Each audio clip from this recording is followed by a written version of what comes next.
UCLA has Deshaun Foster, who's going into his second season. You don't really know how competitive that school's going to be. Golf's been around a long time. He is now the 6th person to win a career Grand Slam. Just seeing some teams, I would say, overperform, underperform, and then teams kind of hanging around in the middle. So even if somehow the Padres win, the Dodgers are a wild card team. No matter what, the Mets are a wild card team or the Phillies are a wild card team. And then the the Cubs are a wild card team. Those are some strong teams.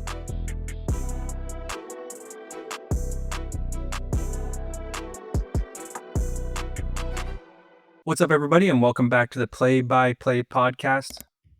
It's been 2 weeks. A little bit of a hiatus.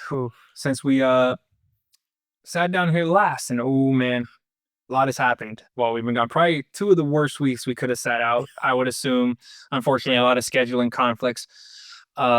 We had new national championship for NCAA crowned 2 new champions. UConn for maybe winning their 20th title since the turn of the century, and Florida winning their 3rd, first one since going back to back in 2006 and 2007, I believe. Beat up Bruins. Maybe they'll do it again. Yeah, sorry. We had baseball has been going along. We have some controversy in the NCAA when it comes to football with Nico Lamaleava, whatever. You know who former quarterback for Tennessee. And then we probably had, since I can remember, the most memorable golf tournament in, like I said, since I can remember. I'm the only thing I can compare it to is 2019 when Tiger won the Masters. But we're going to get into a lot of that today. Obviously, last week we couldn't provide any sort of Masters predictions or any predictions for any of this stuff. Yeah. I don't know how that would have gone. I don't know how much anybody else could have, predicted much in that. But I'm joined by Andrew Sabidra. Is there anything in this 2-week space that kind of caught your eye that you were like, oh, like? I mean, I think we'll get into it, but I think a lot of it is just the amount of, I guess, surprises to start the season of baseball. And granted, we're only about, 17, 18 games into the season. But just seeing some teams, I would say, overperform, underperform, and then teams kind of hanging around in the middle. So, like I said, we'll get into it. But that's definitely kind of what's been surprising me, I guess, as far as in the sports realm. All right. So we will get to baseball. I did want to get some of the, I guess, to us at least, almost non-topic stuff out of the way. I'm assuming next week, because the draft is in 2 weeks. I'm assuming next week, if we can get together, we'll have some more draft talk. If you're interested in that, it will be next week probably. Hopefully we'll have all 4 people here. Yeah. We've been shorthanded for quite a few episodes in a row now. Yeah. But let's go ahead. First topic. Let's stay in the NCAA. Nico Lamaleava, I think, whatever. It's okay. It's something like I heard it pronounced 100 times. I still can't pronounce it. He will no longer be the quarterback for Tennessee, as there is some controversy between Tennessee and it appears his dad when it comes to the money. And they keep saying his team. He doesn't have much of a team, and he doesn't have an agent, I don't believe. They've stressed that it's not him. So the rumor is it's his dad.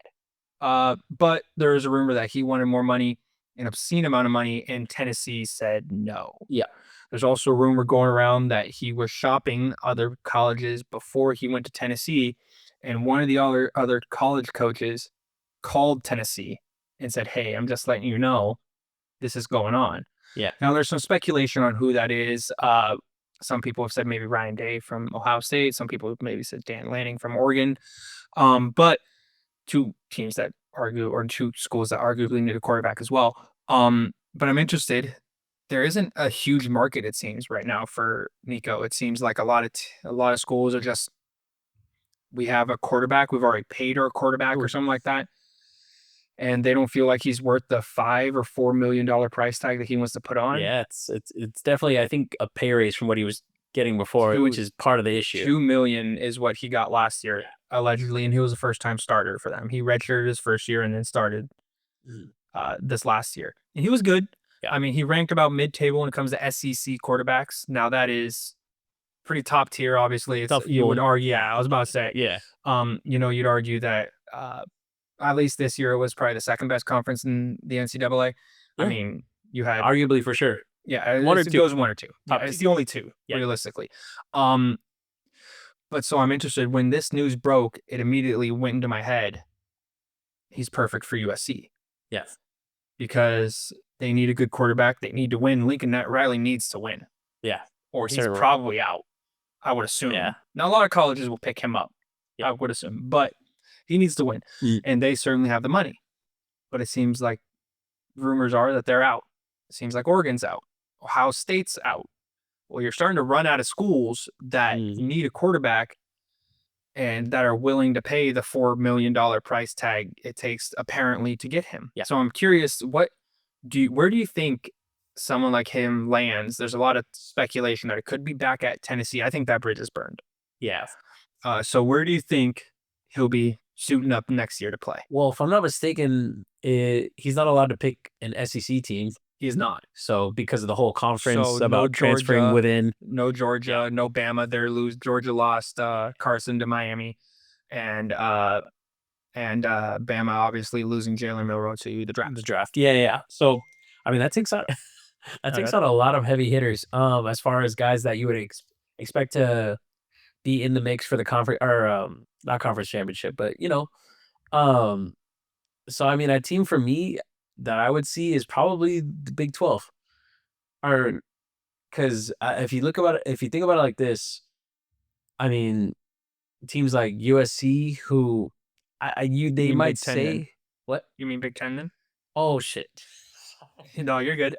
Because you said USC. Yeah, I will add though on top of it. Like I said, Ohio State is out, and Michigan just paid the guy that their true freshman that is probably going to be starting for them next year, something like $14 million over the next 4 years or whatever, however long his college career is. So they're probably locked up too. They're not paying him, just to throw that out there. I don't know if you saw that.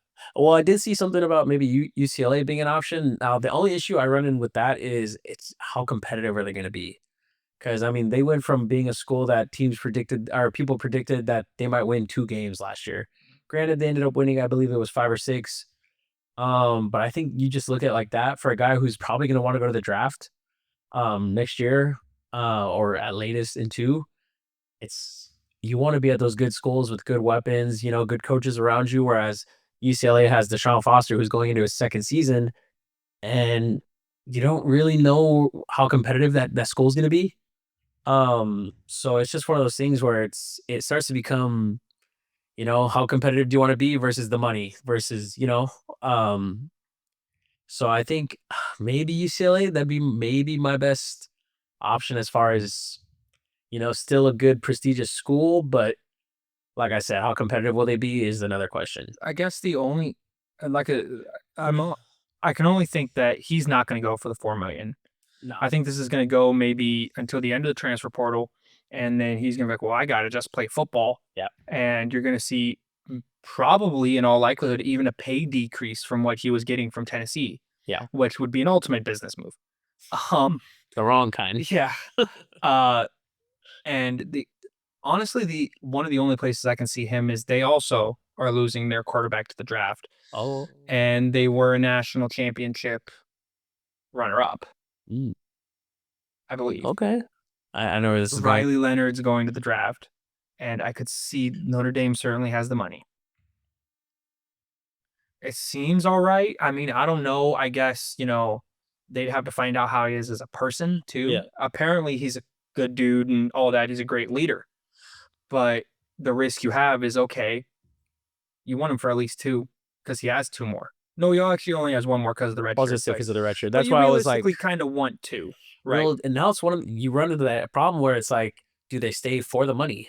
Because if he doesn't have a great year, hey, maybe I can make an extra 3-4 million in college for another year. Yeah, and so that becomes an issue. That's what I'm saying is like if he has a good year this coming year for like a Notre Dame, right? He gets like 1.4 or something like that. It's still obviously unbelievable money coming from people that didn't get paid at all 4 or 5 years ago.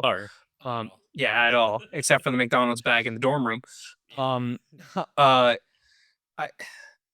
The only problem you're gonna have is if he tells you he's gonna play at your school for 2 years. Yeah, that's sweet. That's awesome. But if he has an unbelievable year next year, all good for him if he wants to go to the draft. Yeah, and further his career being a quarterback in the NFL. That's fine for him. Yeah, but if he doesn't, what says he doesn't do this again next year? Nope. Where he goes to Notre Dame. He's like, all right, well, listen, you paid me 1.2. Yeah. I was fourth in the Heisman or whatever. That's just a wacky prediction or whatever. Yeah.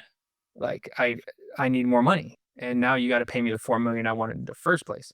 Well, we could be in the same thing next year, where Notre Dame says, "Oh, fuck you, we have some 5-star recruit that will give $500,000 See, to." and that's the crazy thing, because it's like you look at teams that maybe will invest in a young quarterback like Arch Manning.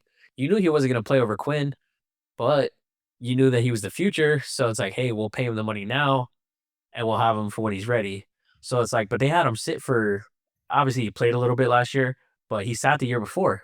So it's like, how much do you want to give to a guy that's really not even going to touch the field? Well, and that's the interesting thing, is that I think that it has to do with maybe the experience that the Manning family has.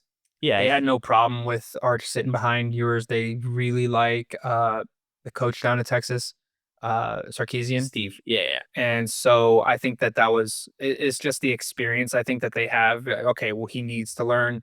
If he's going to learn, he should learn from Steve. And Quinn Ewers obviously was a good college quarterback. Some would argue that maybe a little overrated, but that's a conversation for a different day. But all right, we kind of got that out of the way. I personally don't know anything about March Madness or basketball. I didn't actually watch any of it. I don't know if you did. I don't know if you wanted to talk anything about Not as much as I would like. I just know that it came down to, I believe it was UCLA, UConn, USC. Are you talking about for women's? Yeah, for women's, because I paid more attention to that than I did the men's.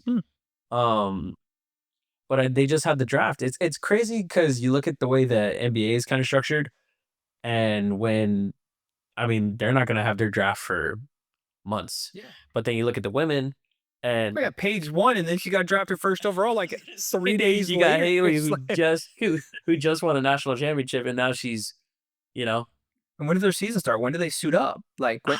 I think it's like the last month of the NBA, so I'm not quite sure when the NBA. Like the last month after the regular season, or the last month after the finals. Either way, it's in like a month and a half. I'm trying to think. Yeah, it's something within the finals will be months. done in a little bit because they're about to start, right? Yeah, it's something like that. But then, yeah, it's just the turnaround is insane.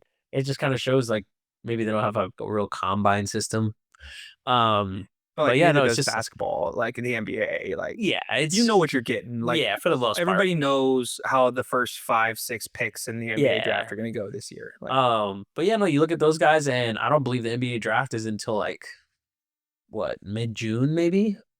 And whereas you have the women who literally are coming off a national championship, and now whoop, I'm a WNBA player. I swear, so I got the ESPN update that UConn won the final.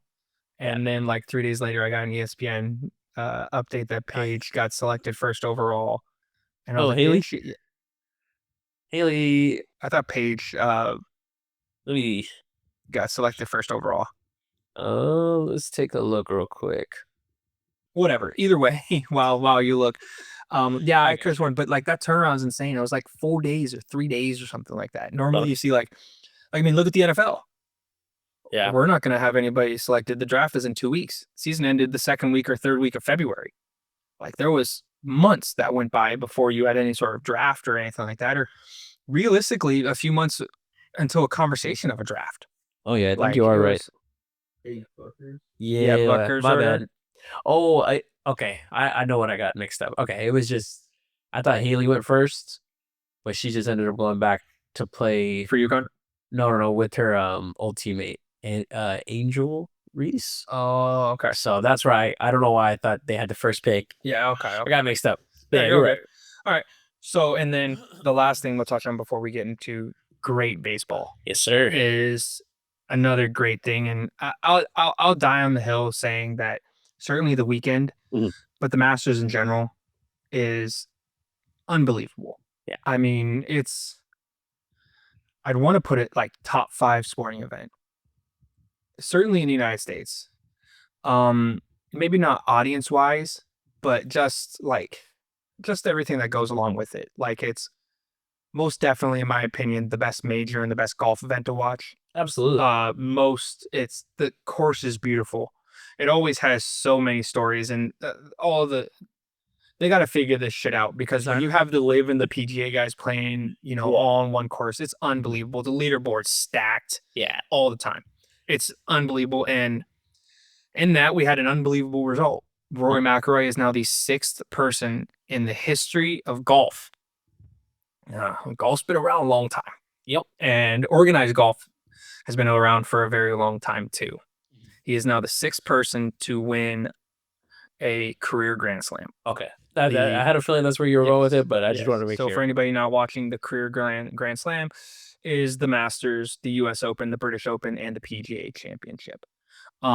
He won the PGA, the US, and the British Open right out of the gate. Yeah. Right as took the world by storm. Yeah. He was the next Tiger Woods. He was unbelievable. And don't get me wrong, he was unbelievable the entire time up to now too. Yeah. But Augusta was always that. Augusta's hard for a golfer like him. People that hit high draws normally don't fare very well at Augusta for some reason. I don't know. It seems like a lot of holes go that way. I personally don't know. But he finally got the monkey off his back. Now, it did not look pretty while he was doing it. Yeah. He double bogeyed the first. He's actually the first person in the history of the Masters to have 4 or more double bogeys in the entire tournament and win the tournament. Wow. And he did it in Rory fashion. I mean, you had Justin Rose, who came out of nowhere and shot 7 under on the last day, on a day where everybody was battling to shoot even and all that. Shot 7 under and got himself in the discussion. Not only into the discussion, into the playoff, and inevitably with Rory. Shit. Yeah. But he got it. Rory was sitting on the 16th, and Rose had finished, and Rose was tied with Rory. And Rory finishes his par on 16, goes 17, beautiful drive, beautiful second shot, birdie. Now all he's got to do is par 18, and baby, we're putting the green jacket on Rory, and everybody's happy because everybody wants this to happen for Rory. Yeah. Now there are a few people that feel a certain way about Rory, and he's put himself in that. In that situation. And Rory does what Rory does. Hits an amazing drive, puts himself in amazing position, leaves a second shot out right into the bunker, doesn't hit a good bunker shot, misses his putt for par, taps in for bogey, and ladies and gentlemen, we have playoffs. The guy that had been struggling all day goes up against a dude that just shot 7 under. White hot. 7 under. Yeah. And I'll give it to Rory McIlroy. Both of them. Amazing drives. Rory's in the same exact position he was. Literally, there was like a 2-yard difference between the shot he had just hit on 18 that he put in the bunker and this shot he was having into 18 now. The mental toughness you had to do to battle through the entire day. Yeah. It's stuck in the back of my. Rory gave up 5 shots in the 2014 or 2013 Masters and lost in the back 9.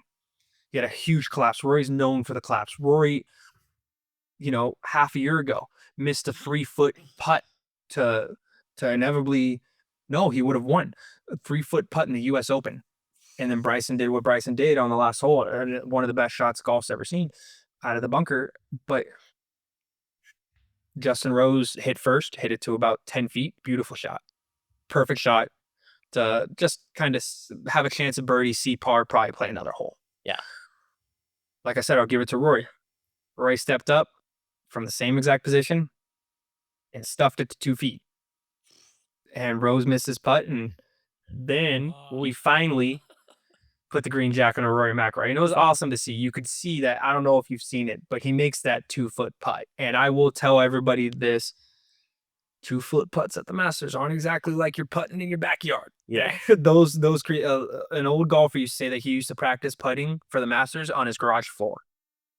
That's how fast those greens are, right? Well, it's bad when you see guys just tap and that thing just fucking rolls. And it's all the hills. The TV doesn't do it justice, but there are massive hills there. Yeah. But he finally did it. Scotty inevitably put the green jacket on him. It's a nice tradition that the Masters has. Previous winner. Yeah. And now he has the career Grand Slam. And they did do a little bit of a comparison. It was a little unfair to Rory. It did take Rory 11 years to complete the Grand Slam. Yeah. After winning the 3rd one and then inevitably winning the 4th one. He is the slowest person to do it by 7 years. But when you're in a list The second with five other guys, it's with Sarazen, who played in like the 1930s. Yeah. Hogan, son of a bitch. Jack. I can only. Oh yeah, definitely. But I'm trying to get this last guy out of the way. Oh, I forgot. It's Sarazen, Hogan, somebody else. I'm sorry to whoever it is or whatever. It was somebody else in the 50s. Jack, Tiger, and now Rory. okay. A lot of people. It's just unfair because Rory won his first 3 when he was real young and then won this one. Tiger won his first Masters in 1997, and then he completed the career Grandslam the next year. Tiger Woods is also the only person to hold all 4 majors at once. Nobody's ever won all 4 majors in a row in a calendar year, not consecutively, but in the calendar year. You start with the Masters. So it used to be Masters, US Open, British Open, PGA. Okay. Now it's, thank God, because the PGA is the worst one. It's Masters, PGA, US Open, British. But there's only one person to hold all 4. Tiger lost the Masters and then won the US Open, the British Open, and then the PGA. And then the next year won the Masters. Gotcha. So it's really unfair to compare Rory to Tiger. Nobody's Tiger and Jack. Yeah. They're the 2 goats of the sport. Like, that's just not fair. But it was awesome to see, as you can tell by how much I've talked about it. It was awesome to see, and I can't wait for the next one. And the PGA's kind of got to figure a lot of stuff out. I didn't want to really bring this up because I didn't want to talk about it that much, but it does kind of bother me with what the PGA is doing right now. They actually they suspended one of their golfers indefinitely. Let me make sure I get his name right. I do not want to mess this up. He is he formerly was known as kind of like a YouTube and internet guy. Okay. But he did play on the PGA, and he's obviously a very good golfer. Wesley Bryan appeared on a video with some live guys, and the PGA banned him indefinitely for it. Okay.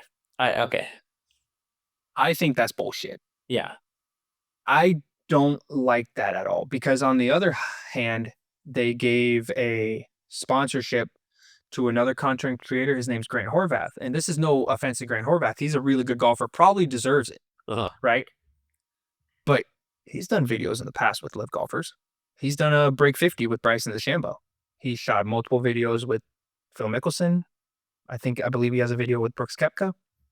All live golfers. Where's the line? Yeah.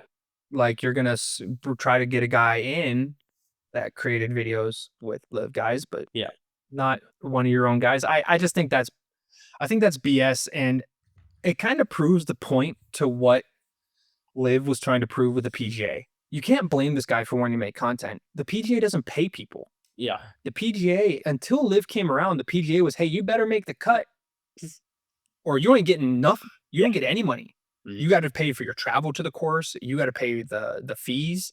You got to pay for your caddy I was gonna say your caddy. You got to pay for all that stuff. Flight, and if you don't make Saturday, you don't get paid a dime.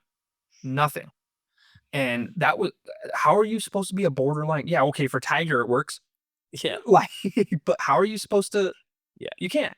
And by the way, don't get me wrong, and this is even for big golfers. I understand that Rory McIlroy isn't exactly punning for money, right? Yeah. But how are you going to advertise for a tournament the next week? You know for a fact they're going to use Rory's name.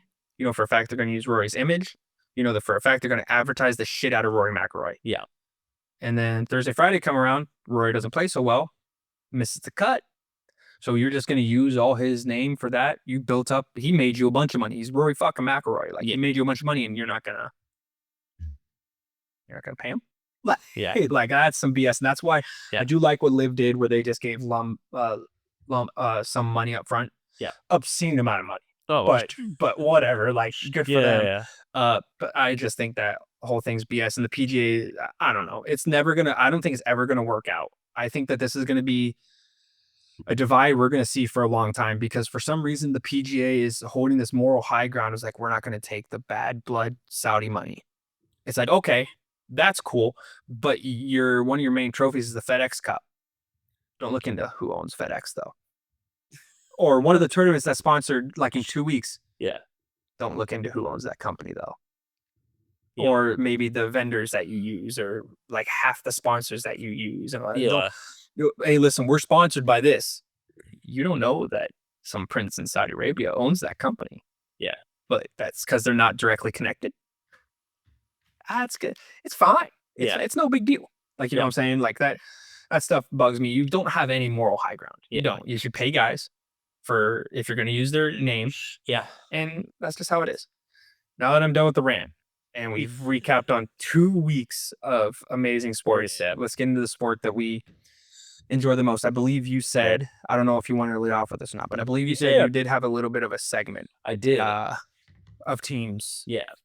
And okay, so I'll break it down.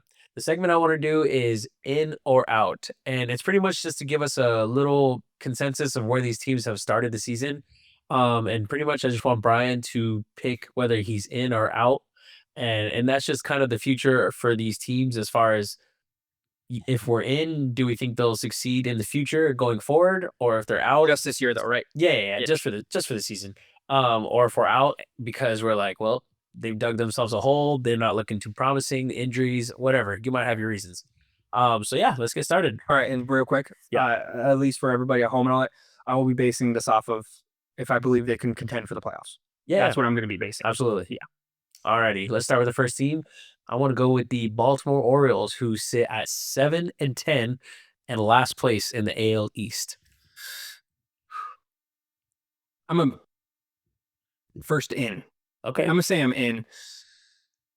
I'll give a short little description. I think that they're really good. I think that obviously a bad start to the year. Their pitching does worry me.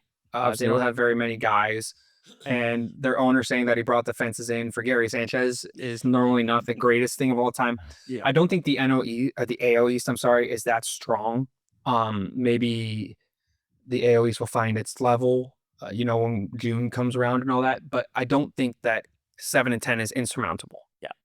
All right. The next team I'm going to hit you with is the Minnesota Twins, who sit at 7-12 at 12. And they are currently in 4th place in their division. Well, this is going to sound really weird because Minnesota Twins just won the series against the Metropolitans, my favorite team.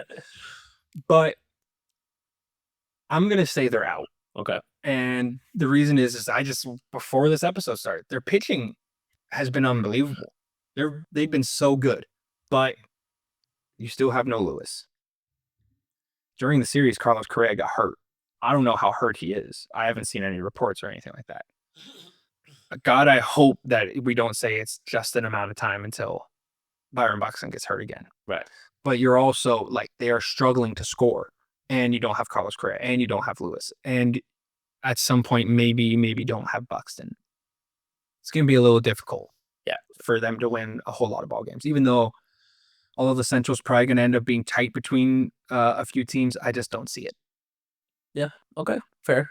All right. Let's go with another team in the Houston Astros, who currently sit at 8-10, and they are tied for 4th in the AL West. I'm going to be in on the Houston Astros. This was hard for me to be in on. I like Hunter Brown. Hunter Brown's been good. Real good. Their offense has been real bad. Although they have been trying to team it up against the Angels. To no surprise. Yeah, well, out on the Angels, by the way. But no, I'm fucking around. But I think that it's only a amount of time until Jordan starts swinging it well.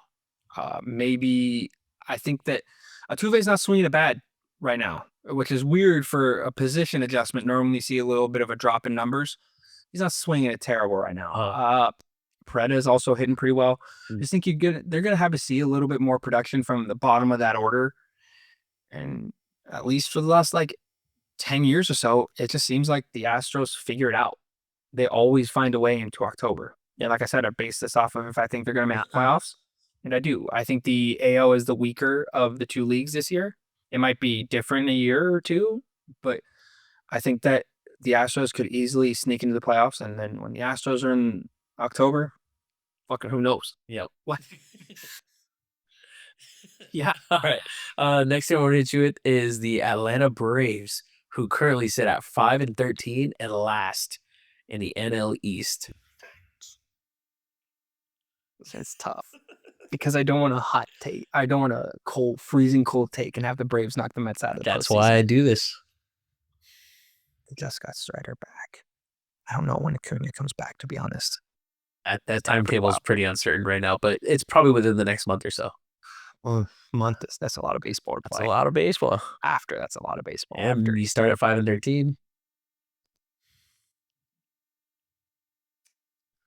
I hope this doesn't bite me in the ass. I'm going to be out for just this year. Okay.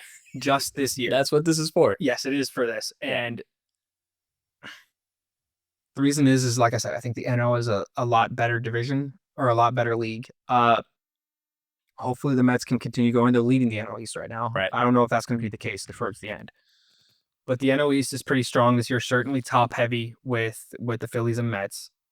The NL West seems like a little bit of a wagon. They got some good ball clubs over there to talk about. I just don't see how, if the NL West and the Giants, I know the Giants continue doing what they're doing. Yeah. Maybe the Diamondbacks can figure it out. Certainly. I just don't see it.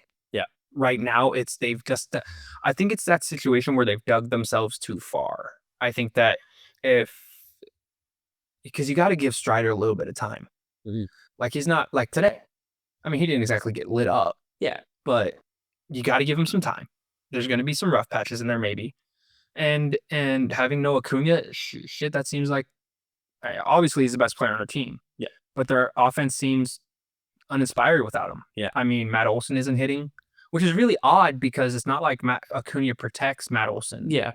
Because Acuna leads off. But even last year, he didn't have a great season to his standards. To Olson? Yeah, he didn't even hit 30 homers. No, he didn't hit 30 bombs. Yeah. So it's going to be interesting. I'm just going to say for this year, I'm going to be out because next year they'll have a full year of Strider and Sale and hopefully Acuna. Another guy struggling right there. Oh, yeah, but so just for this year, I'm going to say out to dig too deep of a hole. All righty. Next team, I got 2 teams left for you. Okay. I'm going to hit you with the Cincinnati Reds, who currently sit at 9-9 and are tied for 3rd in the NL Central. This was really weird because I don't think the NL Central is very strong. Brewers are pretty strong, it seems. Hey, don't discount the Cubs. No, you're right.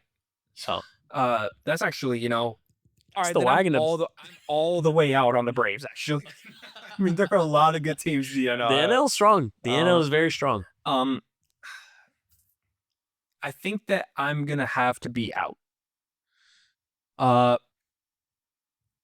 They're so exciting. Yeah. I mean, they're so exciting. The youth is unbelievable. But I'm going to butcher this saying. But the only thing that is guaranteed with potential is that you're probably guaranteed to be fired if you're betting on potential. Yeah. And I just think that, you're going to see the Reds for 2 weeks go like 11-2. But then I also have a feeling that in a 2-week span, you're going to see the Reds go 2-11. Yeah. Like, I just feel like they're that team right now. They might need a little bit of a veteran presence, maybe a few guys, but I mean, shit, I'll watch them every day. Yeah. Because they got some dudes on that team that are unbelievable at baseball and amazing to watch, and arguably the Cy Young favorite as of right now, Hunter Green, local here. Yeah. From here. Might be the second guy from here to win a Cy Young, hopefully after it goes a little bit better. Yeah. Because the other guy doesn't play in the MLB anymore, but it's going to happen sometimes. Yeah, it was free him. Hey, listen, the Mets can't pitch. The Mets pitching actually hasn't been that bad, but I wouldn't say no.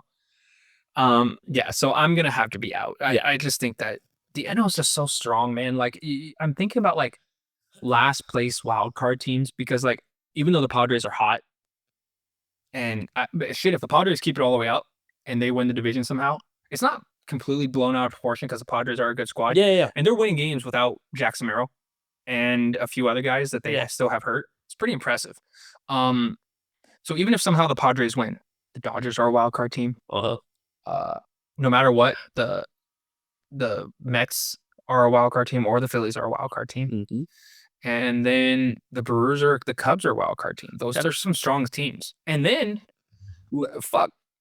I know I'm actually not going to spoil it yet. Go ahead and give me the last team because I unfortunately can read it from here. So. Okay. All right. Well, the last team we're going to give you has started the season white hot. And we're going to start with the San Francisco Giants, who currently sit at 13-5 in second place in the NL West. It is interesting that the Dodgers are third. it's just kind of weird to say that. That's not going to be the case at the end of the year. I think this hot start is probably going to be the reason that the Giants take a wild card spot. I could see the wild card ending up being two teams from the East and the wild card being two from the West and one from the East. I was thinking playoffs in a whole. Yeah. 3 teams from the West, 2 from the East, and the 1 in the Central. I could easily see that if the Giants continue to stay hot. Absolutely. I could see coming down to you. I'm going to be honest. If Giants stay hot, I could see a Dodgers leading their division, Cubs or Brewers leading their division, and the Mets or Phillies winning their division. Yep. And then all 3 wild card teams, it could be a 4-5 team race. Yeah, absolutely. For the top spot, let alone that last spot. Yeah. Where you could see like maybe, hopefully, because I don't want to be stressed out in September. Yeah. The Mets or whatever have a pretty healthy lead on everybody. The Padres too. But then even that's one more wild card spot for if the Diamondbacks figure it out, the Giants, keep it up, Cubs, or the Brewers. And then if the Braves somehow figure it out. Yeah. So it's going to be really interesting. But I'm actually going to be in on the Giants. I think the Giants could backdoor their way into a postseason. Okay. And we all know how Giants backdooring their way into postseason have gone in the past. They didn't look. Hey, listen, nobody thought they were going to win the World Series in 10, 12, or 14. So, was it those years? Yeah, and they never won the division. I got family from up north, so I trust me, I get it. But yeah, that was just a little fun segment. Let me know what you guys think about it. Just to give a little hot takes, let's say. Yeah. For so early on in the season, like I said, we're only about 17, 18 games in. Just give us a little something to look forward to, whether we think, this team's going to do it or if they're for real or not. Mm-hmm. So that's just what I wanted to do. Hopefully you guys enjoyed it. Yeah, of course. But let's go ahead and let's just talk MLB as a whole. I think the MLB is in a really good spot right now. Yeah. Unfortunately, there's actually something that now it's my turn to ask you. Okay. A little bit of a hypothetical here because I don't think it will happen. Okay. But attendance in a lot of places is way up. Baseball is being watched a whole lot more, and I think that has to do with the fact that the stars are being stars. Yeah. I mean, Judge, hot start. Ohtani, still Ohtani. Shocker. Tatis, unbelievable. Yeah. So you have these big market guys. Yeah. And the main person for the Mets, you'd argue the main person for the Mets, I'd still say it's Lindor. I just love Francisco Lindor just because he's the captain of the team.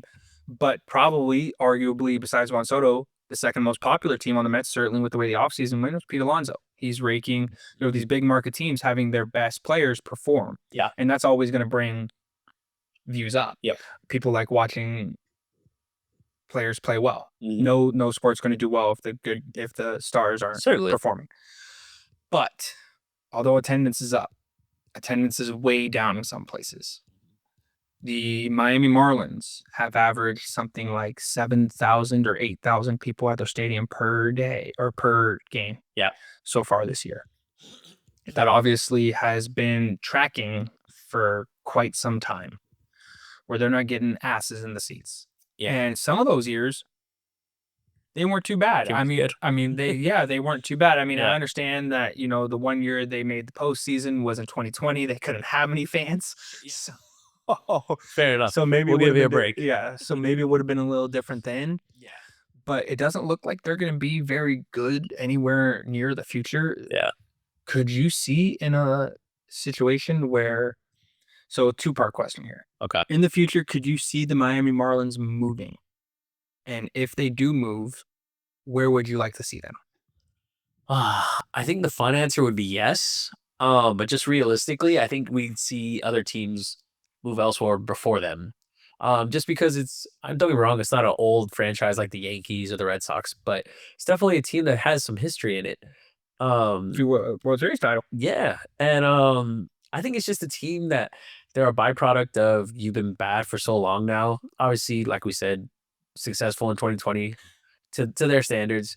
But I think it's just a product of you don't have fun players to watch. It's a city that baseball is calling it secondary would probably be putting it nicely. Mm-hmm. So it's just for me, I don't see them moving. Like I said, there's just other franchises that we would see before that, I feel like. But But yeah, I think it's like any team, like for any fan or any team or any, I guess, fan of a team, if your favorite player isn't playing that day or if he's hurt, you don't want to go to the game. And that's just how it is. I mean, I'm a perfect example. Every time Mike Trout's been hurt, I don't want to go see the Angels play. It's just, I want to be there when our best guy, our franchise guy is there. And for them to not even have a franchise guy right now, really, except for maybe Sandy. But he's probably gone at the end of this year too. And he's only pitching every fifth day. Mhm. So it's like you can't have your star be the pitcher as far as Attendance. yeah, to drive attendance. So I think they just gotta draft better. I think I even saw that they're doing something where the catchers in the minor leagues aren't even calling pitches anymore. They're gonna be doing it in the dugout, which is a whole nother discussion. Because you're not doing that in MLB. But it's just a franchise where they got to figure so much stuff out. And I think to start, it starts with winning. Mhm. And they are, I believe, 8-8 right now, which I mean, for them, I'd say it's pretty 500, good. I think the Braves would take that right. We'll see by September, but The Braves would take that right now. So it's just one of those things where, like I said, baseball is probably not even secondary there. So it's just something not that at all. I mean, you're looking to compare, obviously. Yeah. Football is king in the majority of places you go. Yeah. I'd say that the only major city that football isn't totally dominant in is the city we live in. Yeah. I think that the Dodgers and the Lakers are significantly more popular than the Rams or the Chargers. Yeah. I think that's fair to say. Yeah, for sure. Although you would argue, okay, well, the Rams and Chargers might sell out their stadiums because of all the away fans, but Yeah, that's fair. but either way, It matters. when you're talking about Miami, the Dolphins don't have an attendance record problem. Yeah. The Panthers are really fucking good. They just coming off winning the cup. They sell out all the time. It's fucking hockey in Florida. Yeah. You're playing indoors, and today it was 75 degrees and breezy with clear skies, and there are 5,000 people watching the Marlins play baseball. That's a problem. Dude, like, that's the perfect day to go watch baseball. Absolutely. Like, they had more guys at the Minnesota Twins game, and it was 25 degrees, and the Mets were playing the Twins. Like, dude, you can't have that happen. Yeah. You can't have stuff like that happen. And I'd like to see, I don't think I could see a move, because most of these moves come off of stadium problems. Yeah. That's why the A's moved. That's why teams of the past have moved, is because That's the why city Tampa's doesn't down want with it. the city doesn't want to provide a new stadium Yeah. with their money, and the team's pretty much like, okay, we'll go elsewhere. Now, there are some places that I'd like to see the Miami Marlins go if, in a hypothetical situation, they did move. I don't think they're going to. I don't think they just built that new stadium. I'm assuming their lease is long. Yeah. But honestly, the place I'd like to see them is keep them in the NL East. And I'd love to see a team in Tennessee. I'd love to see a baseball team in Nashville. Absolutely. I think that Nashville, I mean, just look at the Volunteers. SEC baseball is huge. Huge. You could argue that you could see a team in Louisiana. Yeah. If you want to stay on that on the golf, then you go with Louisiana. Put the team in New Orleans. All great cities. But I'd like to see something like that. I think that those are baseball hungry. Yeah. You could move away from I mean, obviously Death Valley with LSU where the Tigers play football is unbelievable. Yeah. But you watch LSU home baseball games, and there are people in the seats. Now, I understand you gotta be good. It's real. The SEC dominates baseball, so it's really easy for those college schools to be liked. You're seeing a lot of good guys. I'm sure there are a whole lot of asses in the seats when Paul Skeens was towing the rubber last year. Yeah, or even guys like Alex Bregman, guys that even date back, probably 10 years ago or so, even more so. Yeah. It's like, when when that city has a good baseball team, as far as, obviously, for college. But you see people are passionate about it. Yeah. So... And your team's got to be good. I think the ultimate thing is your fans have to believe that you care. Yeah. Because, I mean, the Panthers weren't selling. Football's king, but the Panthers weren't selling out their stadium because they didn't think that Tepper cared. Yeah. Baseball teams don't sell out when they don't think their owner cares. the Pirates can't even sell out PNC, which is the most beautiful park in baseball, even when Paul Skeens starts. Yeah. Now that might be because it's also 25 degrees there, but yeah, still, for sure. You can't. It's because people don't believe the owner cares. And I think you would argue right now that the Marlins owner doesn't care. I mean, don't get me wrong, the Marlins have some young, good talent. Max Meyer seems like he can pitch pretty fucking well. Good. Yeah, the pitching's been good for them. yeah. That's probably why they have the wins that they do. And Xavier Edwards is a really exciting dude to watch play baseball. Yeah. Other than that, just a lack of star got a power. whole lot of guys. You got a whole lot of nothing. And you're looking at other guys, other places. You obviously had Giancarlo Stanton. You obviously had Christian Yelich. You obviously had Jazz Chisholm. You obviously had all these guys. Well, had's irrelevant. Hell, even JT Realmuto. Exactly. Even JT Realmuto too. You want to go way back from a ball knowers. But you have stuff like that. You had those guys, but had's irrelevant. You had those guys when they were under rookie deals. You didn't want to pay them when they came off that rookie deal. Yeah. And that's fine. Some organizations have to do that. But the thing is you're in Florida's a big market. Now for baseball, it might not be. Yeah. But it certainly could be if your team's fucking good. Yeah. And I just don't know how it's gonna happen or something like that. But let's tangent to a team that never has attendance issues. A lot of people say that they are the most electric park in baseball. Oh, I know where this is going. So we're going to travel south from us. Yep. To the San Diego Padres. Yes, sir. Where they are unexpectedly leading the division. Now, that's unexpectedly because the Dodgers are just stacked. Yeah. But everybody knew, obviously, the Padres were going to be good. Yeah, for sure. I don't know about this good. 15-4 to start the year. You want to talk about stars performing too. Fernando Tatis has been unbelievable to start this year. Jackson Merrill was really good until he got hurt, which is unfortunate. Yeah. In a span of a week, they lost Merrill, and I understand he's not, an amazing player, but certainly a role player. They also lost Jake Cronenworth as well. Yeah. Where he fractured a rib. And then didn't realize he fractured a rib until he swung hard in his second at bat, and he just crumpled over in pain. Kind of strange. Yeah, but that blows because there's no treatment you can do. You just have to wait until the rib heals. There's nothing. There's no cast. There's no nothing. It's just broken until it's not. But you have unbelievable guys, and their pitching's been all right. I wouldn't say that Dylan Cease is light in the world. I was gonna say their pitching's been crazy. Well, yeah, but I'm talking about their ace. Okay. Dylan Cease isn't exactly lighting the world on fire, but all the rest of their guys. I was gonna say Michael King's looking like a Cy Young. I was about to say Michael King's been unbelievable. Yeah. So, I mean, I'm interested. Is this? I'm trying to look for the right word. So now they're leading the division. Do you think it's practical for them to win the division come late September? I say yes, only because, I mean, granted, yes, you look at the Dodgers and you're looking at them and you're probably saying that's a team that's going to win 100 games. Hell, and I think the Padres can win 101. It's just one of those things where they're not a team just leaning on one side of the ball where it's, hey, the bats are hot, they're winning us games right now. It's both sides. Mm-hmm. And especially on top of it, their bullpen's been great. So it's one of those things where it's like they were not winning in just one way. So it's, if the bats are lacking one night, pitching stepping up. If pitching's lacking that one night, the bats are hot. And it's just when you see that multiple ways of winning, I just think at least for a regular season, I mean, how do you beat a team like that? Okay, cool, we're going to shut them down on offense.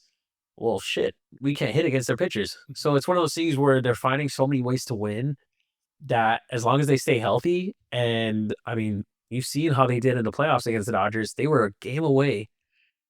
And we would be saying, look at that super team and look at the way they wasted him. So it's one of those things where, yeah, they lost Jurickson Profar. And Tanner Scott, but he was a late addition. Mm-hmm. Obviously to the Dodgers. But they got him at the deadline. Or no. Was that the year before? Oh, also Miami Marlins. Yeah, there you go. Okay, either way though. But they had those two losses. Because he came in Luis Ariz deal, didn't he? Also Miami Marlins. Look at that, Marlins. But yeah, I think it's just a team that they're finding multiple ways to win. And when you see that with a team, it's very hard to beat that in a 162 span. Yes, it's a long season, but if you see them healthy, I think that's a team that could win the division. I think so. I mean, it's pretty basic to say, but they're just so good. Yeah. Like, you kind of, hit the nail on the head. There's not really much else to say. They just are all good on all facets of the game. Mm. If let's say the starter struggles, gives up 3 or 4 in the first 3. Yeah. Well, that's no problem because don't worry, the offense is going to put up 6. Yeah. And then don't worry also, the bullpen ain't going to give up nothing. So there's the win. Yeah. Starter goes long, offense isn't awesome. Don't worry, we'll keep it to 1 run because our bullpen's really good too. Yep. Robert Sanchez or Robert Suarez is disgusting. Yeah. Closing games out. I mean, it's very interesting. They're obviously a very hyped team, very fun to watch as well. I enjoy watching Fernando Tatis play baseball. Certainly hit. He's one of those guys where I turn on the TV or stop what I'm doing to watch hit. Very talented. Yeah. And they feed. I know this, started with attendance, and they feed off of that crowd. Yeah. That crowd is packed all the time. And that stadium is loud. Good to show. That's good. That's what we're talking about when we were talking about to bring this thing full circle. Yeah. When the Padres were winning like 60 games, do you think they were selling that stadium? No. But oh, look, you invested in the team. You got Machado. You got, I understand they got Tatis in a trade when he was young. Yeah. But you paid Tatis. Yeah. To make sure he's there for a long time. You brought in, even if we're going off last year, you brought in the best lefty relief pitcher in baseball. You brought in Luis Ariz. You brought in Michael King, Dylan Cease. Yeah. You brought in these guys and you paid them. And you paid your young star with Jackson Merrill. Look, oh no, the Padres fans think that you care. All of a sudden, there are cheeks in the seats every night. Packed. Wow. Every night. It could be a 7:00 Tuesday game. Yep. And it doesn't matter. That's what I'm saying. That place is loud all the time. Absolutely. Now let's stay in the division. Let's go to another team that definitely does not struggle to get attendance. They never, I mean, even when they struggled, they never struggled for attendance. I think that the Dodgers always did well ticket selling wise. Even when, I understand the Dodgers have been good for majority of our lifetime. But what do you think about how their season's panning? Obviously, 3rd in the West right now, not expected. Still not really expected to happen, come July and all that. But yeah, you had some freak baseball injuries. Freddie Freeman rolled his ankle in the shower. That's just shit that happens for only baseball players. That's like Yoenis Cespedes rolling his ankle on his ranch, or Lindor getting his hand stuck in a door and breaking his hand. Baseball things, baby. But so you have Freddie Freeman. I don't know when he's coming back. I don't know if he is back. But you still certainly have enough talent. That pitching, obviously, I know that I didn't say this on the mic, but I did know I said this in our group chat when they signed Roki Sasaki. Yeah. I said, you can't expect Roki to light the world up on fire when he comes. The Japanese baseball is different than the MLB baseball. Kodai Senga struggled to throw strikes at the beginning. Roki Sasaki has also struggled to throw strikes at the beginning. I have no doubt he'll be able to figure it out. It was around that 3rd or 4th month, maybe even, I would say probably about his 10th or 11th start where Kodai Senga started to figure it out. And, it was 2nd in Cy Young his rookie year. So, oh no, you mean rookie of the year? No, I mean both. Really? I'm pretty sure. Okay, I thought it was either 2nd or 3rd. I think. Okay, I thought he was 2nd in NL rookie. He definitely was 2nd in NL rookie. Okay. He was top 5 at least in Cy Young. Okay. But I don't know if that's going to be the same trajectory for Roki. I don't know. Because I don't know who classifies as a rookie. If James Woods classifies as a rookie, I don't know if anybody else is winning that rookie. I think he does. Award. Dylan Cruz. He's struggling bad. Young guy. Yeah. But it's interesting. Obviously, we were talking about it, and Bobby Miller got shelled tonight. I don't know when the staff is fully healthy if Bobby Miller's going to be making very many appearances. Yeah. But you're going to need stuff like that. Certainly come the postseason, Bobby Miller ain't making no appearances. But I'm interested to get your take on how do you think is this something that we're going to see where the Dodgers are fighting with the Padres, Giants unexpected. Or are we going to inevitably see? I know I'm kind of, you kind of already said it, but are we inevitably going to see the Dodgers just turn into the Dodgers, when the baseball starts to matter in June, July? We're just going to see them, rattle off a 26-4 month. See, they're the freak scenario where, I mean, okay, they have a couple injuries right now, and that's not really anything new to them. I think it's just one of those things where their offense has just been like we say juggernaut, but like this lineup is probably generational as far as how good it is. Yeah, they have the GOAT Tommy Edman hitting fourth. So I mean, how could you not? When you have top players at their respective position in multiple positions, not just one, not two, three, four, five. You're so good that you had a top guy at a position move to a different position. Yeah. And and then the role players you have are guys that were huge contributors to their previous team. Um, so I think it's just one of those things where as long as they can get solid starts out of guys, where I think Glasnow, he's been pretty good so far this year. Augusta, Yamamoto's, yeah, he's been a great surprise as far as we knew he had the talent, but now it's seeing him put it all together, and now he's getting more strikeouts rather than how he had been in the past. But yeah, no, I think certainly, I think it'll be more of a credit to I think the Padres than it is a dig at the Dodgers, because you look at the Padres and obviously you could tell in their series how fierce that rivalry has become. But I think it's more of a credit to them with how good their team is and with how good the Dodgers are, even with these injuries. So certainly, I think throughout the whole season, and hey, don't sleep on the Giants. Because I mean, I think we still have yet to see the best of them as far as we have Jungho Lee who's balling right now, and I think there's more contributors coming. Wilmer Flores is leading the MLB in RBI. Yeah. I mean, I'm not gonna say that's gonna happen. No, I know in the future, yeah. But yeah, there's other guys like I don't think Yastrzemski's been too great. I'm not gonna say he's gonna be awesome, but you'd expect him to be solid. So yeah, I think there's definitely more reinforcements coming from that end too. So it's gonna be a serious fun watch the whole season, I think. It's gonna be really interesting. I think this is probably the first time in quite some time that the Dodgers' two main rivals are both really good. Yeah.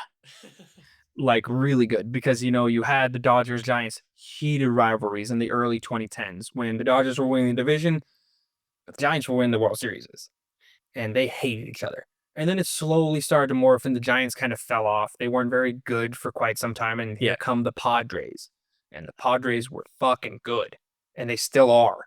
And this rivalry has blossomed, and it's replaced that old school Dodgers Giants rivalry, and almost very much so overshadowed it. When you watch the Giants, now that has to do with good baseball. Good sports breed good rivalries. Nobody thinks that Michigan versus Ohio State is a good rivalry because it's Michigan versus Ohio State. Everybody thinks it's a good rivalry because Michigan and Ohio State have been fucking good for 100 years. Yeah. That's why. So you're looking at that, and with the fact that they're both good, it's going to be really interesting. Those in-division games, it's just like any other thing. When it's a rivalry, anything can happen. There's a reason that god-awful Michigan beat national champions Ohio State. Yeah. There's a reason that I was there personally, although they didn't win. There was a reason that 4-win Auburn took Alabama all the way to fourth overtime, and Alabama was ranked first or second at that time. There's a reason that this stuff happens. It's because they fucking hate each other. Yeah. And this just gives you that drive. And so this year where it's kind of back, I haven't really seen the Giants and, Dodgers. There's not any players, I would assume, that were part of that first Giants-Dodgers rivalry that are still there. I would assume. At least from the Giants side, probably not. There's no way a Dodger. Max That seems so new, I guess. Yeah. That's who I think of. At least just him with Matters and Bumgarner back in the day. Just fucking you're duking it out. You're right. But go give him a ball out of the ocean. You still don't really, certainly. There's not like reborn or anything like that where we're still seeing guys from that team. So it's going to be interesting. I think that the Dodgers have a lot of competitive games, and it's not exactly like they're going to get a release in playing like the Diamondbacks. I think maybe the Diamondbacks might figure it out. The Diamondbacks are pretty good. Corbin Carroll's hitting for power this year. It seems like he's already got 6 or 7. Yeah. And I was going to say, we're not even talking about them, and they're the last team to knock out the Dodgers out of the playoffs. Yeah. So, and I would say arguably, this is probably the best and most talented team that they've had. Yeah. In recent years. Did well in the offseason. And that's for an ace. And that's for a team that went to the World Series already. Yeah. So don't sleep on those. They brought in Corbin. They still have Zach. Yep. So Brandon Pfaadt's been pitching solid so far. Not good, not third, great. Good third. But yeah, that's all you're asking for me. Absolutely. Third. Merrill Kelly. So it's definitely going to be interesting. Yeah. I guess the only release is the fact that all 4 of them are going to beat up on the Rockies, even though the Rockies give them Dodgers for the run for their money tonight. I don't know where the hell they do. Listen, man, the Rockies are just all of a sudden going to score like 10 runs in a game sometimes, and it's just unfortunate for the Rockies that a whole lot of those offenses in that NL West can also score 10 runs. That's just unfortunate for them. And all right, so I don't really like doing this, but let's skip over the Centrals. Okay. I think that there's just a whole lot of unknowns on the AL Central right now. You have some teams that, I mean, we found out, you talked about it before we started. The Yankees are still the Kansas City Royals' dads. Yeah, that's just how it is. And we're gonna end up having like a 2 or 3 horse race in that Central for the AL side, and the Cubs continue. Shocker, Kyle Tucker can still rake. He moved from Houston to Chicago. Shocker. You put a bat in his head, it's gonna hit real well. Like everybody was nervous about the fact that he had a terrible spring. Another newsflash: spring training don't matter. Nope. Guys are working on stuff. That's like a pitcher where it's like, oh yeah, he's got a 9 ERA in spring, and then it's like it comes out, shoves for like 10 straight starts. Like, oh yeah, I guess I did. Maybe he was working on a different pitch. Maybe he was working on something. Fucking cares. It's spring training. Guys are trying to get back into it. Kyle Tucker was trying to get back into it, and he did it. In a big way. He did. Seiya Suzuki's performing really well. It seems like he's starting to step it up. It seems like maybe, at least to my knowledge, like the first prospect that the Mets have traded, because Kelenic hasn't been very good for the Braves or the Mariners. Yeah. So in recent memory, the only guy that I don't want to say I regret it. I do kind of, because it was for Javi Baez. But Pete Crow Armstrong seems to be pretty good. Yeah. He seems certainly solid. Is he going to give up? Yeah. Certainly solid defensively. I didn't know that. Yeah. He was a Met, and they traded him for Javi. Which, I mean, I respect going all in at the time. Unfortunately, it didn't pan out. Yeah. But I think the fact that the Mets kind of have a struggle at center field is what makes it a little annoying. But also, to that degree, they have Tyrone Taylor, and Jose Siri just got hurt. Obviously, neither of those guys can hit very well. It's not like Pete Crow Armstrong's going to hit 30 bombs, but he's going to supply elite defense, which also Jose Siri does provide. Well, without the broken leg. Yeah. Unfortunately. Yes. And Tyrone Taylor's certainly not terrible defensively in center field. He's upper echelon, I guess. He's not to Jose Siri and Pete Crow Armstrong level. Yeah. But they look really good. The Cubs look really good. The Milwaukee Brewers lost their reliever. They look really good. They fucking terrible to start the year. Yeah. Literally couldn't have been worse. And then Jackson Churio said, "Get on, boys." But I ain't walking. I ain't walking. Just once. I'm hitting leadoff. Yep. I ain't walking. Oh, I ain't really impressive. I don't know if anybody else knows this, but Jackson Churio did walk for the first time the entire year. Yesterday, right? Yesterday. That's impressive. And given how close his on-base percentage and his batting average are. Well, like I said before this, it was disappointing because I was hoping this was for the pod. It was for the pod. But as of 2 days ago, Jackson Churio's average was higher than his on-base percentage, which is impressive. Now his on-base percentage is 5 points higher than his average. Both still, I mean, the on-base percentage isn't great. Yeah, the average isn't bad, but the on-base percentage isn't great. But yeah, they look really strong. Yeah. But let's go ahead and let's go to the East as our last topic here. Okay. We got some contenders. It seems like no one really saw the Braves happening. And I still think at some point maybe the Braves figured out. That's just me being scarred from being a Mets fan. That's fair. But right now it seems like the NL East is certainly a 2-horse race. Yeah. And the AL East kind of one-horse race? Maybe. I mean, we just talked about how the Red Sox just won their first series. Well, they had been on a skid. They lost the series to the White Sox, and then I want to say they lost their series to the. Let me get their last. Okay, but they had at least won their first series. Been on for a bit quite of a some skid. time. Yeah, It seems like maybe they were starting to figure it out. Rafi's starting to hit a little bit better. Yeah. Shocker, really good player, figures it out at the end. So I'm interested. Let's start with the AL East. You know, you brought up the Orioles earlier, in the in or out. I'm curious to get your take on how you think the AL East is going to pan out when we're in mid-September. Okay. I think for me, I see. This is the thing where I think people think you win divisions in the offseason. You got to go out and play games. And teams like the Yankees, whether you love them or you hate them, they just know how to win games. And it's kind of like the same recipe for the teams like we were saying with the Astros or the Braves, where no matter how bad these teams look, whether it's on paper or whether they're injury riddled, they just know how to win. And we see it now where the Yankees, who look weak, probably with Garrett Cole out for the year, Shields out for Shields some out time. for at least till the All-Star break. So you're looking at the Yankees, you're like, man, we could write them off. Oh, especially with how strong the Orioles look. Well, at least in their lineup. On paper. That's what I'm saying. And now you got the Orioles, who are in last in their division. And I think the way we're gonna see it shake out is we're gonna see the Yankees win the division, Red Sox in second, and I don't know, but the Blue Jays have been playing well, and you got to think they got the monkey off the back when they got Vladdy to an extension. That was huge for them. Absolutely Huge. They needed to do Yeah. that. And now I'm a little pissed, but they needed to do that. Yeah, I mean, shit, you give them enough money, it's hard to say no. But I just really think it's a huge relief for not even just Vladdy, but fans, the team going forward. You can look at that guy and say, no matter how well he's playing, he's gonna be here. He's our guy. And I think every organization wants that with their star guy on the team. So, and I don't love the Orioles pitching.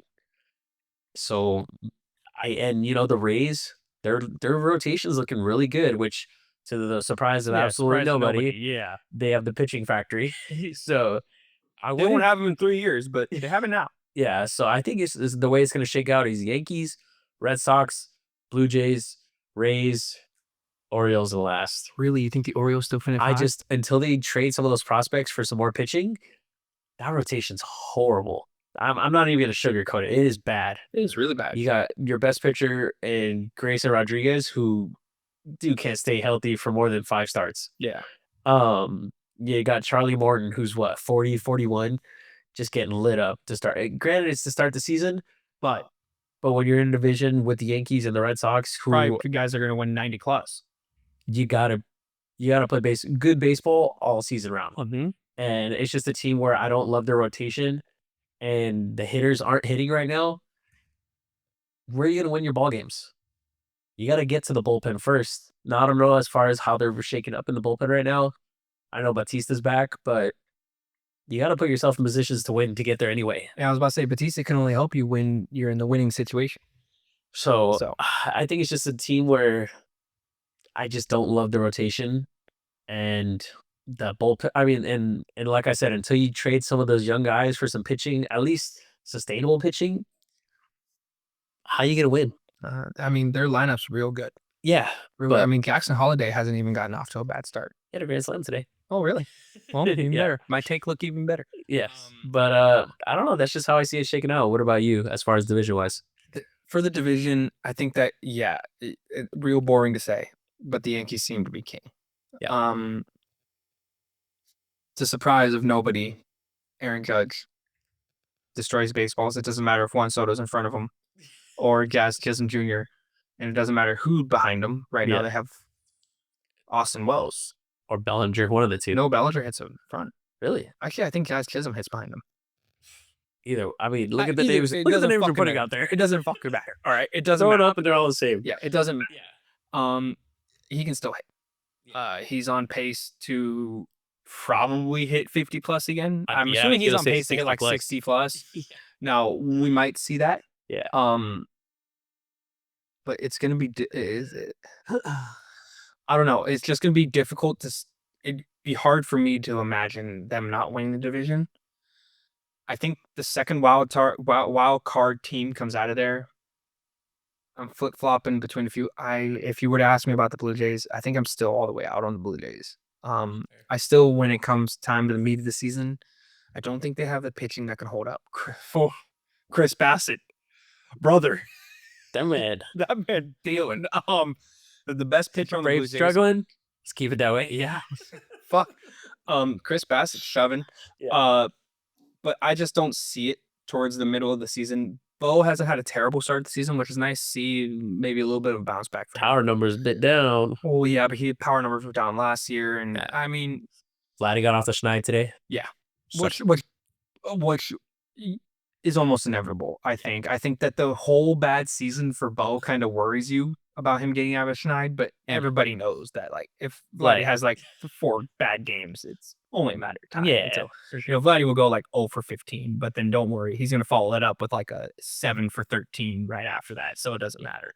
I I think I'm all the way on them. I could see them honestly finishing last Okay. in that division. To start the season, I would have probably said that. Yeah, I still believe that. I'm gonna follow that up with the Rays. They're unbelievable pitching. Yeah. But they're also I don't know how much this matters in the regular season, but they're also on a massive homestand right now. It's the largest since like 2003. Yeah, it's crazy. It's 16 or 17 straight games because they want to mitigate the amount of home games they have when Florida gets those random storms in the middle of the summer where it rains for like where it pours for like 30 minutes. And they don't get that stadium covered to help anymore. Yeah. So they want to try and mitigate that. So I don't know if that's kind of maybe the success. Obviously, for pitchers, it's nice to pitch on your own mound. Even though it's not their own mound. But it is a mound they're used But that's to. the crazy thing is look at the ballpark and the homers that are flying out. You know, the pitching, I mean, I think they have the talent, but it's like the ballpark hasn't really been helping them. That's true. So, but I just don't see it. I'm gonna have them finish 4th. Yeah. I'm gonna be just out of a playoff spot. The Baltimore Orioles finishing 3rd. And then I'll give the Red Sox 2nd and in a wild card spot. And the Yankees win the division. Just to kind of add some clarification, I think that the Houston Astros end up being another wild card team. And then I will give the Guardians / Royals, whichever one doesn't win the division, that 3rd wild card spot. I don't think the Tigers win. They've been good to start the year. Good. They're leading the division as we speak. You're right. Okay. Then yeah. Then I'm all the way out on Baltimore. Yeah, it's fair. Hey, I'm rotation. changing my answer from earlier. I'm all. Hey, with the rotation, I don't blame you. Yeah, I know. All right, let's go to certainly the division. Last division. We'll wrap this up pretty quick. Last division, the one I care about the most. Okay. The NL East has right now currently, as we said, the Mets sitting on top with a 1-game lead over the Phillies. And then I believe it goes Marlins, Nationals, Yes, sir. Braves. Yep. Which everybody saw coming at the beginning of the season. Come on. Anybody, only ball knowers knew that the Braves were going to start 5 and Marlins in 3rd. I mean, to be fair, Come on. I will say that it does worry me. The only thing that doesn't worry me about the Braves is everybody was talking about how bad their start was of the year. Like they went and started 0-7. It's like, okay, they also played the Dads and the Dodgers. Yeah. Okay. But they've also played a few bad. But then the schneid has continued. Yeah. So If you don't mind, I'll start with this one. Yeah. So I don't believe that the Braves are going to finish last by the end of the year. I know I'm going out on a limb there. I don't think they're going to finish last. Yeah. I actually think we're going to see the team from 3rd fall into that last spot. Yeah. I think the Miami Marlins are 500 right now. I think they're going to be 500 for about 2 more days and then never see it again. Fair. I just don't. There's just no excitement there. I just don't see anything that's worth. You're gonna inevitably dish Sandy. I would assume. It just fits right in with what the Marlins do. I don't even think we need to spend a lot of time. Everyone knows that they're going to be at last. Yeah, last. I'm going to go the Nationals second to last. Although I do think the Nationals have a better record than people think. I really like James. That motherfucker could rake. And Mackenzie Gore could pitch his ass off. Yeah, we've So I seen think that. they do have. I don't think they're going to be in contention for any sort of wild card. Yeah. But I could see them at least making it close between the third place team I'll have with the Braves. I think that the Mets and the Phillies are just so good that the Braves are still going to finish, obviously, over 500. Yeah. But I just don't think. I think the Mets and Braves or Phillies will push 95 wins this year. And I just think that'd be really hard for the Braves to do after this start. I just don't see it being possible. This is difficult because at one point I don't even know if really a homer pick to have the Mets win the division. But I'm gonna do it. Okay. I'm gonna say that the Phillies will finish second. This is not taken now. This is where I think that this division gets decided on like the last day of the season or like last series. It'll be tight. It'll be really tight. I hope it is. Well, actually, I don't. I hope the Mets run away with it. But like, if the Phillies win, I hope it's tight. Yeah. Obviously, there's not much to say about the Phillies. They're really fucking good. Yeah. Zach Wheeler, their ace, still unbelievable. And then I'm gonna have the Mets first. The Mets are winning ball games. They're leading that division, and Francisco Lindor has been terrible. Juan Soto has not been up to his thing yet. He said some comments, and I know you wanted to bring that up, and I don't know if you're going to. I know we talked about it before. Just a short thing of what I think about it, even though I'm just some random person. Yeah. It's factually true. Pete Alonso's been raking. Yeah. No, to the surprise of nobody, Aaron Judge has been raking more. Yeah. That's just how it is. I think that it might be a learning curve. Obviously, we're not going to see those power numbers up here with Soto this year because of no short porch. I think that he could still hit 30. But you got to think that Soto's going to figure it out. Yeah. Probably in the next week or so. Maybe comfortable. You're not in a new place, but you're in a new place. Yeah. If that makes any sense. You have Pete Alonso, unbelievable. Mark Vientos, who has not hit well at all. The Mets and that was always my worry. The Mets offense has been terrible, actually. Like, they've had games where they've scored like 10 plus where you're like, oh shit, maybe the Mets figured it out. Yeah. But then they'll just go back and score like one the next inning, which is the Mets bullpen has been, I believe they still lead the MLB in ERA. They are so good. Which is really carrying them. And honestly, some of their starting pitching has been really good. I was going to say, the pitching's been good, solid. Really good. For the names in there? Yeah. Griffin Canning couldn't make his start today. He was sick. So they had a bullpen game today. Housecar Barazban started. But, Kodai Senga has been at least better. He's coming off of one start last year.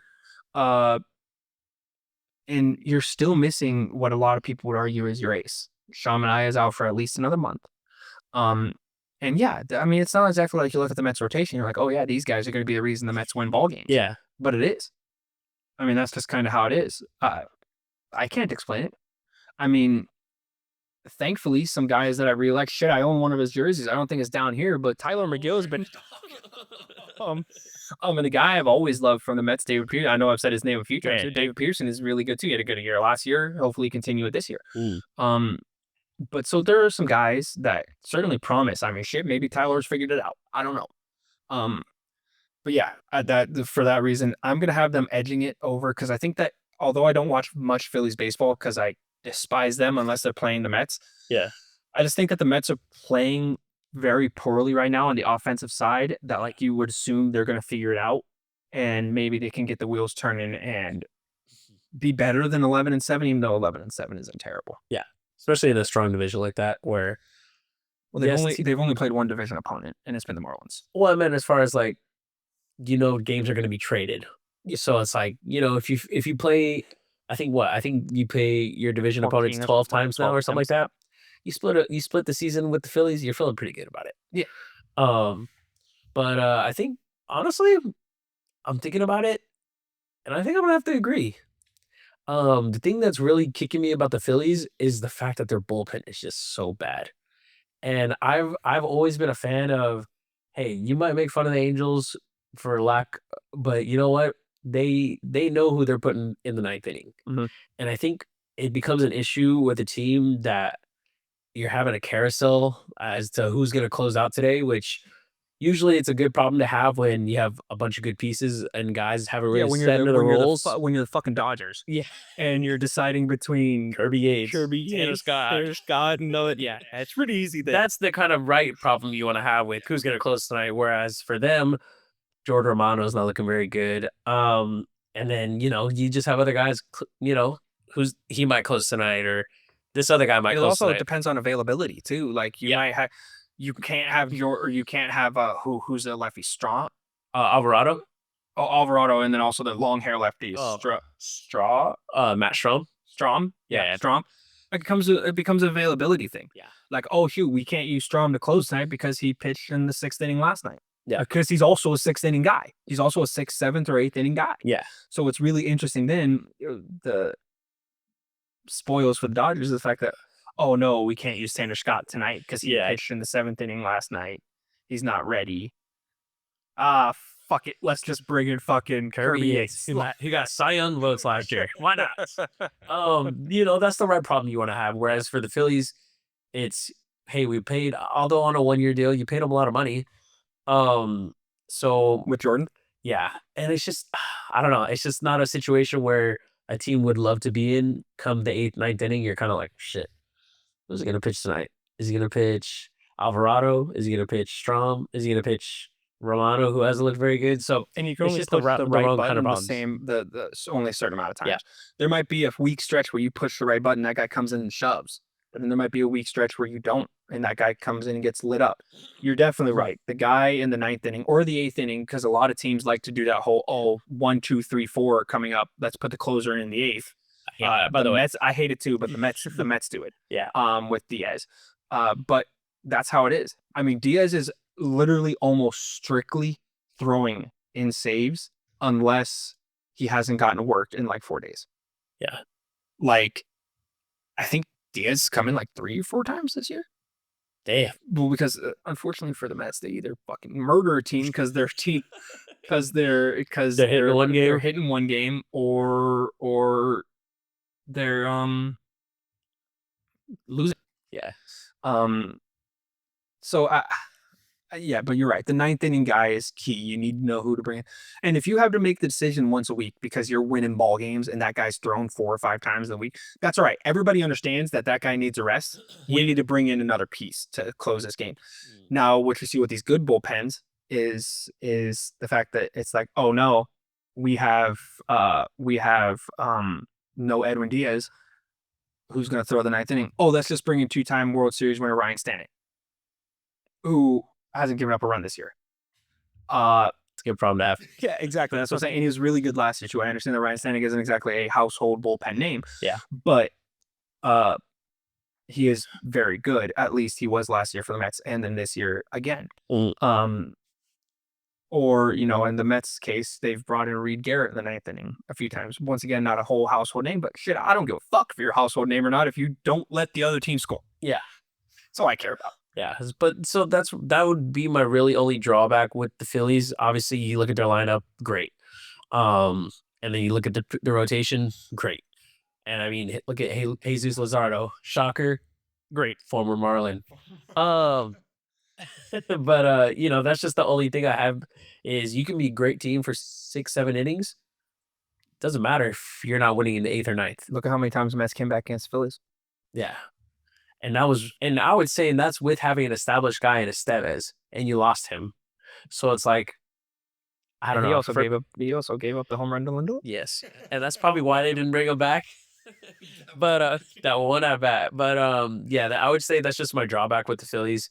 So I would see, if they're battling for that division lead, certainly sooner rather than later, go get yourself a guy that's gonna be your closer. You gotta look somewhere.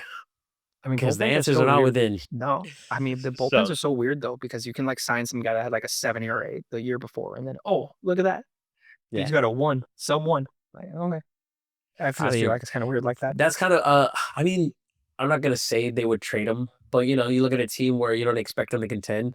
Maybe get a guy like Helsley from the Cardinals. Oh yeah. That could be an option. Well, you Um, gotta get the 9th thing. Yeah, Hell, if you look Housley at is if you look at the freaking Baltimore, if they're not doing any well and their pitching still doing Felix. shit, go get Felix. Those there. I feel like there's Yonder Cano. your options will present themselves as the season goes on, and if you can convince a team, hey, let me take this guy off your hands. I would out for the Phillies. I think it'd do them better to go get a guy sooner rather than later. I think it's So difficult to make a trade with. It'd be easier to trade with the Cardinals though, because like, what are you gonna do? Give the Orioles more prospects? yeah. So, but yeah, that's just my. I mean, it's a bullpen piece, so and they're not gonna really shell out the cash, but that's a discussion for another day. For another day, and we've run pretty long. It's getting late. Yes. So that's gonna go ahead and wrap it up for us. It Mhm. was an amazing 2 weeks of sports, and hopefully we're back next week where we can recap the draft, or not recap the draft, predict the draft. Mm. That's a whole nother can of worms because nobody knows what's going on after pick one. Oof.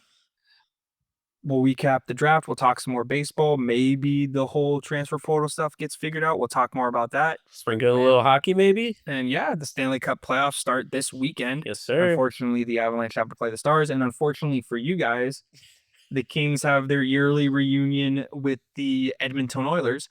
So we'll have to see how that all goes. Well, actually, I also want to bring up the playoff format for the NHL because I think it's losing a little. I don't like these whole division games.